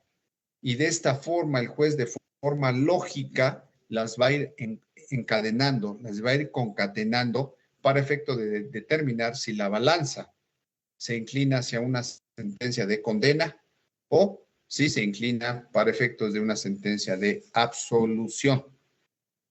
El juez tiene esa posibilidad. Y decía por ahí un gran filósofo que los jueces se asemejan a Dios porque son los únicos que tienen la posibilidad de poder juzgar a sus semejantes. Obviamente, en términos de ley. De esta manera, el señor juez, su señoría, juzgará si la acción de responsabilidad civil es procedente y como consecuencia condenará al demandado a la reparación del daño o al pago de las indemnizaciones que correspondan. A contrario sensu o al revés, si fuera una sentencia de absolución, automáticamente el demandado, quedará eximido de toda culpa, de toda responsabilidad para pagar esas indemnizaciones o reparar, en su caso, los daños, si se pudieran manejar de esta manera. Pero bueno, la cosa no queda aquí en el procedimiento, con la sentencia, no. Vamos a tener posibilidad todavía de recurrir esa sentencia, de inconformarnos. Vamos a suponer que fue, afortunadamente para el personal médico y de enfermería, una sentencia absolutoria. Y con las pruebas que se ofertaron, no pudieron acreditar que efectivamente hubo culpa, hubo negligencia, hubo mala fe, hubo riesgo creado en esa cirugía que se planteó. Bien, esta sentencia debe ser recurrida primeramente por un recurso ordinario de apelación. Es decir, señor juez, vengo a apelar a su decisión porque no estuvo usted correcto. Yo considero que usted no valoró pruebas, yo considero que la valoración que hizo fue deficiente. Vamos, yo tengo que justificarle al juzgador en mi carácter de apelante porque considero que su trabajo, su resolución no estuvo bien elaborada. Obviamente esto en términos de ley, en términos jurídicos. Tengo hasta 9 días, 10 días, dependiendo de la entidad federativa, como plazo también para efectos de interponer mi apelación, mi recurso ordinario de apelación. ¿Qué pasa si no interpongo ese recurso? Bueno, para efectos del derecho, el silencio constituye una afirmación, es decir, que estaré consintiendo de forma tácita el resultado de esa sentencia. No hay ninguna otra posibilidad de poderla recurrir si no es dentro del plazo que el juzgador me está ofreciendo en términos de ley. Esa apelación puede ser admitida también, puede ser inadmitida si es extemporánea, pero si fuera admitida, ya no va a ser el juez que resolvió la sentencia, el que llevó el procedimiento. Va a tener que ser un superior jerárquico del juez, un magistrado, que para efectos de resolver el recurso de apelación tendrá que revisar de forma minuciosa el trabajo que hizo el señor juez. El magistrado entonces ahora tendrá bajo su responsabilidad confirmar la sentencia del juez porque sí hizo bien su trabajo o incluso modificarla. Y en el peor de los casos, revocarla. ¿Qué es una revocación? Cambiar el sentido por completo de esa sentencia. Si fue una sentencia absolutoria para el personal médico y de enfermería, la apelación tiene por efectos modificar y decíamos revocar el sentido.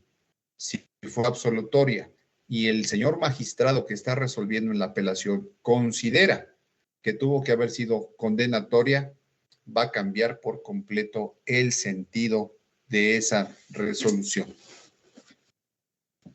El procedimiento de apelación tampoco es de 5 o 10 días. Una apelación puede tardar incluso meses en poderse resolver por la carga de trabajo que existe dentro de las salas colegiadas.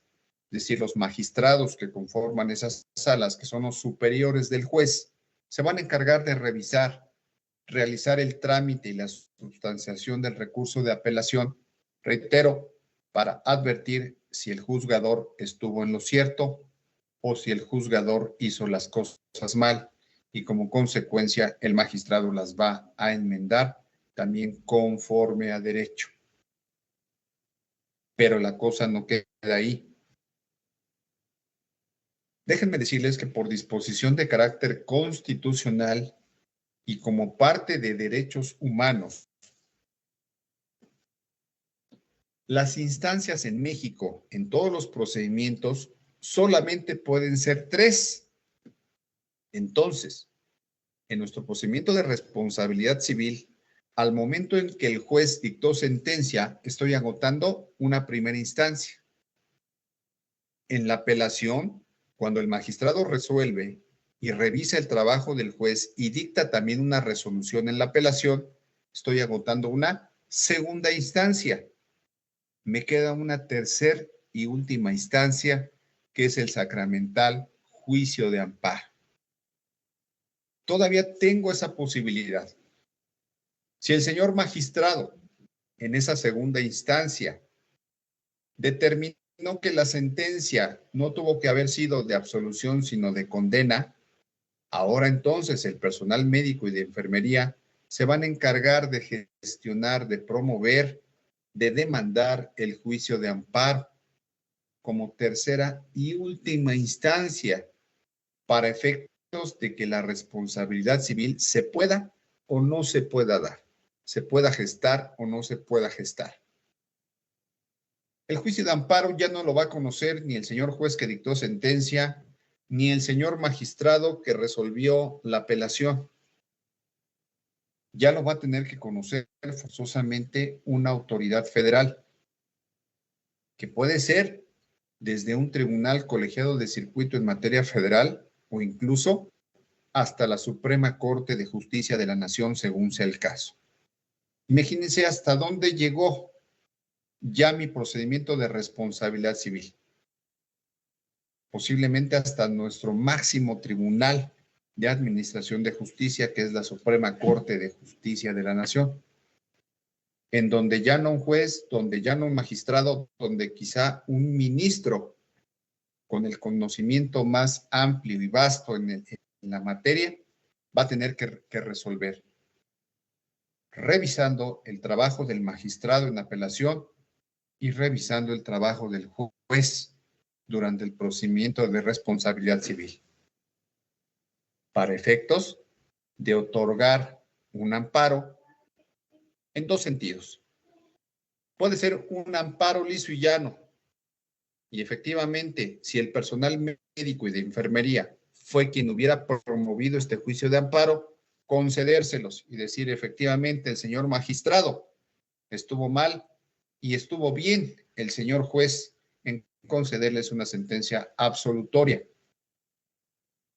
Ahí, el demandante, quien dijo ser víctima u ofendido, ya no tendrá ninguna otra posibilidad, ningún otro medio de poder modificar esa última y tercera resolución de la Suprema Corte o de un tribunal colegiado de circuito en materia civil.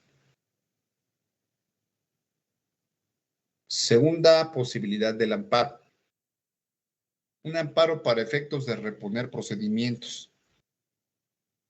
Posiblemente el señor juez que conoció del asunto de responsabilidad civil no tuvo siquiera que haber dictado sentencia, porque faltaron elementos o desahogar pruebas para la búsqueda de la verdad. Y la consecuencia es que el juicio de amparo posiblemente sí vaya a prosperar, pero para efectos de reponer un procedimiento hasta el momento en que se hubiese hecho una violación a derechos humanos. Y obviamente cuando el amparo se niega, pues no hay ninguna posibilidad. En este caso en particular y el ejemplo, como lo estamos platicando, como lo estamos promoviendo, para efectos de que el personal médico pueda salir absuelto o condenado por completo en esta última y tercera resolución. Ya no hay otra instancia arriba de la Suprema Corte de Justicia de la Nación que pudiera revisar el trabajo de los otros 3. Como consecuencia, tendríamos que acatar en todo momento la resolución final, es decir, la resolución del juicio de amparo, ya fuere para efectos de cumplir con una condena o para efectos de la absolución correspondiente. En términos muy genéricos, esto es un procedimiento civil precisamente por responsabilidad de la que estuvimos platicando la clase pasada. Si se dan cuenta, no es algo tan sencillo. Es un procedimiento engorroso que con el juicio de amparo, el recurso de apelación, incluso pues nos podríamos llevar hasta más de 2 años en poderlo acreditar. Primero, tener los elementos suficientes, necesarios y contar con los medios de prueba para efectos de poder responsabilizar al personal médico y de enfermería, en este caso, por la negligencia, por la culpa, por la imprudencia, por el riesgo creado, que en su momento el demandante, que es la víctima o el ofendido, crea o suponga tener derecho con relación al evento que se hubiese presentado. Reitero, esto no es con la intención de alentarlos y decir que a veces el demandante se desespera y deja a la mitad este tipo de procedimientos. Pero lo cierto es que cuando sí tiene elementos, cuando sí tiene la probanza suficiente para poder convencer al juez en una sentencia de condena, pues definitivamente la reparación del daño o el pago de las indemnizaciones correspondientes en términos de las cuantificaciones que se realizan por Ley Federal del Trabajo tendrán que establecerse y tendrán que cumplirse hasta sus últimas consecuencias. Decíamos, a veces son cantidades estratosféricas que se salen de una razón. Sin embargo, pues no podemos modificar estos tabuladores de la Ley Federal del Trabajo. Son tabuladores que se encuentran ahí establecidos y tabuladores que el juez toma en consideración para efecto del pago de daños, perjuicios y en su caso las indemnizaciones correspondientes cuando ya no hay posibilidad de resarcir las cosas al estado en que se encontraba. Es complicado. Bien.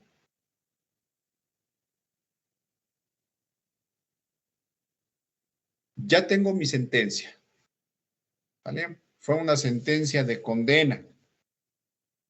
Se está responsabilizando civilmente al personal médico y de enfermería como consecuencia del acto o del hecho que como ejemplo pusimos.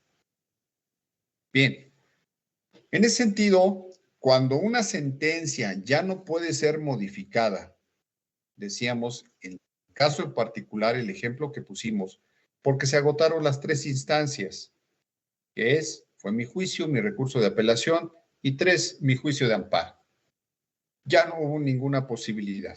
Bueno, este tipo de sentencias causan ejecutoria.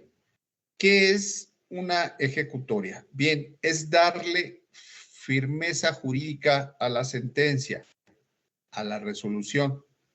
Esto quiere decir que ya nada ni nadie puede modificarla en los términos que ha quedado escrita. Ya no hay posibilidad alguna para efecto de modificar su contenido en ninguna circunstancia por cuando hace al fondo del asunto. Y en este caso, nuestro artículo 355 de nuestro Código Federal de Procedimientos Civiles nos establece precisamente qué es la cosa juzgada. La cosa juzgada es la verdad legal. Contra ella ya no se admite recurso ni prueba alguna de ninguna clase. Es cosa juzgada y la sentencia se declara ejecutoria. Es decir, que el hablar de esta sentencia ejecutoria es de hablar del contenido que tiene la misma y ese contenido es la verdad legal en términos de ley. Si fuiste culpable, porque fue la verdad legal, porque tuviste las pruebas necesarias o las que consideraste prudentes e idóneas para poder acreditar que tú no eras responsable. Tuviste la posibilidad de un recurso de apelación y un magistrado no te dio la razón. Tuviste la posibilidad de un juicio de amparo y una autoridad federal tampoco te lo concedió. Por lo tanto, esta sentencia se considera la verdad legal, se considera firme y está lista para ejecutarse. Y si no es por la buena, entonces tendrá que ser forzosamente por la vía de apremio. Ya vimos que es apremiar, es lo contrario de un premio. Aquí pues la vía de apremio va en contra de esas disposiciones y tendrá que ser entonces por la vía forzosa. A través de esta determinación, que es la verdad legal, se van a conceder derechos, pero también las obligaciones prudentes a las partes. El derecho, en este caso al demandante, para poder reclamar ya su dinero y como consecuencia la obligación de la parte demandada, en este caso en particular, el ejemplo que pusimos del personal médico y de enfermería, para efectos de pagar, la obligación de pagar, en este caso, los daños, los perjuicios o la indemnización correspondiente según el daño que se hubiese causado o según el caso en concreto. La firmeza jurídica de una sentencia, pese a que ya pasó por 3 instancias. De primer mano, el juez tiene que conceder un plazo de gracia y voluntario a la parte demandada para efectos de que realice el pago correspondiente, ya fuere el caso por los daños y perjuicios, y si estos no se pueden reparar por causa material o humanamente imposible, pues tendremos que pagar entonces las indemnizaciones correspondientes. Este tipo de obligaciones, comentábamos la clase anterior, son obligaciones solidarias, es decir, cualquiera de los participantes en el hecho y que resultaron condenados tiene la obligación de pagar en su totalidad. No es una obligación mancomunada, es decir, participamos 5 y vamos a partir la indemnización en 5 y cada quien paga su parte alícuota, su parte proporcional. No, en este caso, a elección del ejecutante, es decir, a elección de la víctima o del ofendido, puede ir a embargar primero a uno, después al otro, después al otro, después al otro, con la finalidad de ejecutar. Pero, decíamos, antes de pasar a esa ejecución forzosa, el juzgador tiene que conceder un plazo de gracia a los demandados o al demandado para que hagan pago voluntario de las cantidades o de las pretensiones a que fueron condenados en esa sentencia. Si no lo haces, entonces sí, el juzgador procederá en la vía forzosa, en la vía de apremio, en la vía de ejecución para efectos de hacer justicia, es decir, hacer cumplir sus determinaciones en términos de ley, quieras o no quieras. Bien, transcurrido ese plazo, ahora sí, el juez va a ordenar un embargo de bienes. Va a ordenar, valga la repetición, a su actuario, a su ejecutor del juzgado, para efectos de que se constituya en el domicilio de los sentenciados y les vaya requiriendo de forma individual el pago de las cantidades a que fueron condenados. En caso de no hacerlo, pues bueno, entonces, primeramente, el derecho para señalar bienes que han de quedar en garantía le corresponde al demandado. Si el demandado no hace uso de ese derecho y dice, pues yo no tengo ahorita para pagar, ni te voy a señalar ningún bien para que me lo embargues. Ah, bueno, ese derecho pasa a favor del ejecutante, es decir, de la víctima o del ofendido por su conducto o por conducto de su representante, de su abogado, para señalar cuántos bienes van a ser producto de un embargo. Y como consecuencia, de esta manera vamos a garantizar el cumplimiento de la indemnización o el pago de los daños y perjuicios. ¿Y qué pasa si no te quiero dejar pasar? ¿Y qué pasa si no me vas a embargar en esta primera visita? Ah, bueno, no te preocupes. Yo, actuario, me voy, me retiro en esos momentos de tu casa con el acto de molestia a través de una orden, pero ¿qué crees? Es muy probable, muy seguro que regrese yo con auxilio de la fuerza pública, incluso con rompimiento de cerraduras, para poder ingresar a tu domicilio ya con esta orden judicial y como consecuencia, en vía de ejecución, llevar a cabo el embargo de bienes que ha ordenado su señoría en esa sentencia. De esta manera, entonces, se cumple esta disposición. Es llegar con el cerrajero, llegar con la patrulla e ingresar por la fuerza al domicilio y de la misma manera, primero se le concede el derecho al demandado para señalar bienes. Si no quisiera en ese momento hacerlo, el derecho pasará entonces a favor del demandante, de la víctima o del ofendido para señalar estos bienes. Ojo, de primer momento, ahorita en este momento procesal, estos bienes no son en pago. Son bienes que van a garantizar que te voy a pagar. Están como una especie de prenda, para que me entiendan, ¿no? Están mediante una garantía prendaria a través del embargo para garantizar que yo te voy a pagar. Bueno, hay una orden de embargo, pero también lo cierto hay una secuencia para efecto de embargar bienes. No todos los bienes son susceptibles de embargo. Hay bienes que la propia ley, que la propia disposición normativa procesal señala como aquellos que no son susceptibles del embargo. Por mencionar algunos, el artículo 432 nos establece, precisamente el 434 nos dice qué bienes no se pueden embargar. Uno, los que constituyan el patrimonio de familia. Para que, por ejemplo, se me ocurre la casa donde me llegan a embargar, pues diga, pues, ¿qué crees que sí es mía, pero qué crees que es patrimonio de familia? Es patrimonio familiar, por lo tanto, no me lo puedes embargar. Bien.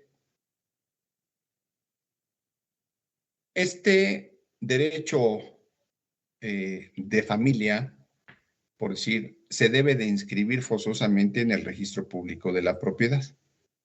Es decir, este patrimonio familiar debe de estar inscrito en el registro público como tal, es decir, como patrimonio familiar. Entonces, no es tan fácil que llegue el actuario y diga, pues, ¿qué crees? No me lo puedes embargar porque es patrimonio familiar. A ver, acredítamelo. Sácame, por favor, el documento que acredite que está inscrito en el registro público de la propiedad como un patrimonio de familia para que yo, actuario, te lo pueda excluir en estos momentos del embargo correspondiente. 2, el hecho cotidiano. ¿Cuál es el hecho cotidiano? Las camas. Las camas no se pueden embargar.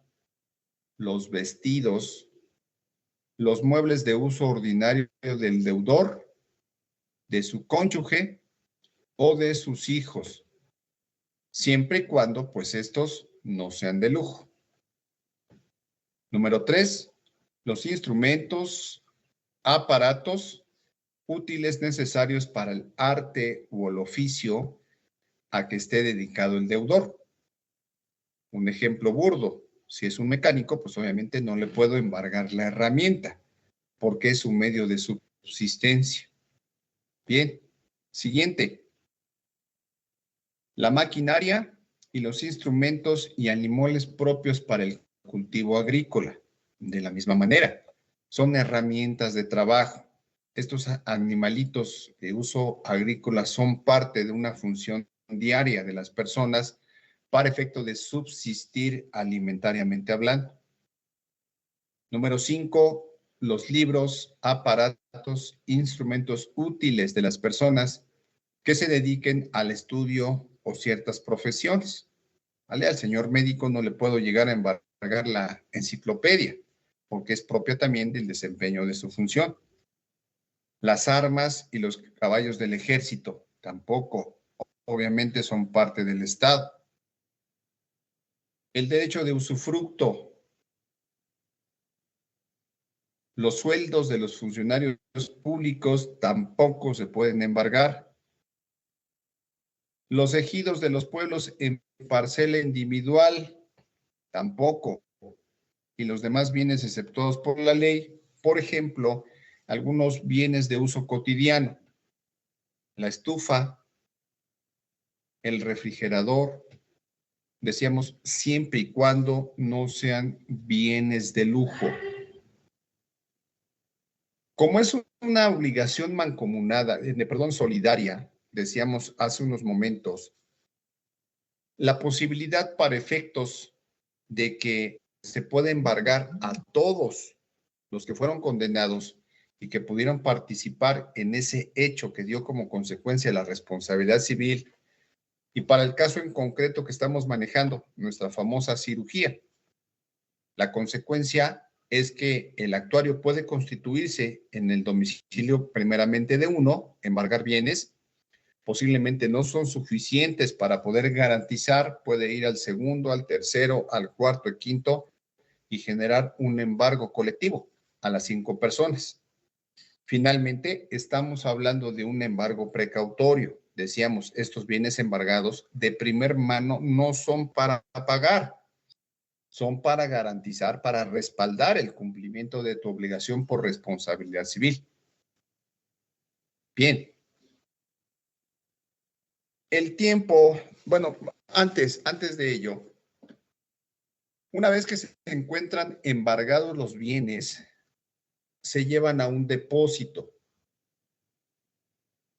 El depositario como tal, la persona que se va a quedar con ellos bajo su resguardo, tiene la obligación de entregarlos posteriormente a quien el juez le indique. Estos bienes, al momento de ser embargados, es muy probable que sean desposeídos, en este caso del deudor. Se los van a quitar, se los van a secuestrar esos bienes para ponerlos en depósito de un tercero. Y ahí van a permanecer a las resultas precisamente de la ejecución de la sentencia. Es decir, si los demandados hacen pago, por ejemplo, de la indemnización, el juez va a ordenar al depositario que les regresen sus bienes y automáticamente el embargo se destraba, queda sin efectos. Pero si a contrario sensu, por ejemplo, no se paga, no se hace el pago de las indemnizaciones o de los daños y perjuicios, lo que procede es sacar a remate esos bienes embargados. Los voy a rematar. Voy a convocar una moneda pública para efectos de convocar postores y como consecuencia pueda anunciar la venta legal de los muebles o los inmuebles que se hubiesen embargados por concepto de la responsabilidad civil. Ahora sí, vámonos a la cuantificación de los dineros, de las cosas que embargaste. Si son bienes muebles, se tendrá que ceñir, primeramente se tendrá que hacer un avalúo de esos bienes, no incluso nada más los muebles, también los inmuebles. Tendrán que ser valuados. Primeramente, el derecho lo tiene, en este caso, el demandado, para nombrar su perito en materia de evaluación. Fíjese, aquí estamos ya en otra pericial. En materia de evaluación y establezca por cuánto dinero se van a rematar esos bienes. Pero también el demandante tiene el derecho de designar también un perito evaluador.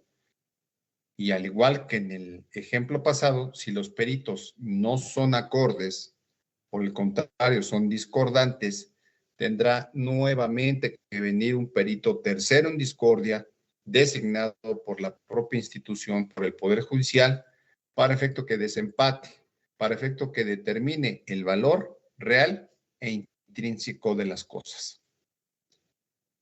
Para efecto de las valuaciones se toman en consideración muchos factores: la fecha de fabricación, el estado de conservación, la calidad de los muebles, si son piezas únicas, si son réplicas. Vamos, son muchas circunstancias para una evaluación de bienes muebles. Y para la evaluación de bienes inmuebles, peor tantito. Los peritos toman en consideración la fecha de construcción, esto atendiendo a las periciales en materia de ingeniería civil para conocer el estado real de un inmueble, cuánto tiempo de vida tiene y cuánto tiempo hace que se construyó, si hay vías primarias de acceso, vías secundarias, si tiene servicios de alcantarillado, de agua potable, de telefonía, cuántas vialidades principales hay cerca, si hay hospitales, si hay centros comerciales. Toma en consideración muchísimas circunstancias para poder dar un avalúo real a un bien inmueble, porque no implica exclusivamente el valor de una construcción, sino la plusvalía que tenga el bien inmueble para efectos de determinar, de acuerdo a la ubicación también, esas características que le den un valor superior o le puedan dar un valor inferior a ese predio. La finalidad de convocar postores es para efecto de que la gente se entere que va a haber un remate judicial de ciertos bienes y que hay la posibilidad de poder comparecer como postores a efecto de poderlos comprar. Pero para efecto de convocar postores, nuevamente se tienen que designar edictos, es decir, hacer publicaciones en los periódicos de mayor circulación, en el Diario Oficial de la Federación o gacetas de gobierno y en los propios juzgados en donde se llevan a cabo estos remates. ¿Para qué? Pues para que la gente se entere cuáles son los bienes que están por rematarse, las cantidades y el día y hora que se señale para efecto de la almoneda pública. Y de esta manera convocamos postores para efectos de que se pueda llevar a cabo el remate de estos bienes embargados. Todavía hasta antes del remate existe la posibilidad de que los demandados puedan pagar esas indemnizaciones, esos daños y perjuicios a que fueron condenados. Porque una vez que es fincado el remate y se entrega la cosa al nuevo comprador, el juez dará instrucciones al depositario que ya no se la regrese ni al demandado ni al demandante. Tendrán que ser entregadas forzosamente al comprador que las adquirió en estas almonedas públicas. Pero ¿qué pasa si no hay postores? ¿Qué pasa si el día de la almoneda de remate, pues a nadie le interesó comprar una casa, un departamento o ciertos bienes muebles? En este caso, el acreedor puede solicitarle al juzgador la adjudicación de esos bienes en términos de ley. Una vez hechas estas adjudicaciones o realizada la venta legal de estos bienes, el juzgador está obligado a expedir una factura judicial por aquellos que fueran muebles y como consecuencia por los bienes inmuebles se tendrá que realizar la gestión correspondiente para efecto de tirar la escritura en términos de ley. Fíjense hasta dónde vamos llegando, hasta dónde vamos caminando y lo que puede llevar consigo esta responsabilidad civil. Y sobre todo, la cuantificación de los montos que de conformidad con la Ley Federal del Trabajo se establecen para reponer precisamente estos daños que se hubieran causado. Pero a veces se paga más por los perjuicios que por el daño que se pudo haber ocasionado. Posible el daño posiblemente el daño te lo puedo reponer con otra cirugía quizá, ¿no? Y a lo mejor el mismo instituto, la misma institución clínica se hace cargo. Pero ¿cuáles son los perjuicios que te causé? ¿Cuáles son los gananciales que dejaste de obtener con motivo de ese daño? Y peor aún, si dejó alguna disminución en algún sentido, en algún miembro, o incluso si dejó